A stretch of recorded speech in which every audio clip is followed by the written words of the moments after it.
Sosok teroris KKB Temianus Magayang, seorang pemuda yang juga jabat sebagai kepala desa.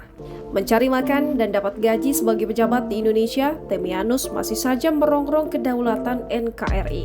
Temianus yang berusia 25 tahun sudah memberontak. Temianus Magayang yang merupakan pentolan kelompok kriminal bersenjata ternyata adalah seorang kepala desa.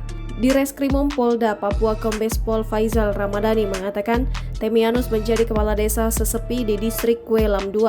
Dengan pekerjaannya itu, polisi mengatakan tak menutup kemungkinan Temianus yang terlibat beberapa kasus pembunuhan menggunakan dana desa untuk operasional kelompoknya. Hal itu akan dipastikan dalam pemeriksaan usai Temianus sembuh dari luka tembak saat ditangkap. Identitas Temianus itu terungkap setelah dia ditangkap di distrik DKI Kabupaten Yahukimo, Papua pada Sabtu 27 November 2021 lalu. Selain mengungkap pekerjaannya, polisi juga mengungkap usia Temianus yang masih 25 tahun. Jangan lupa subscribe, share, komen, dan like ya!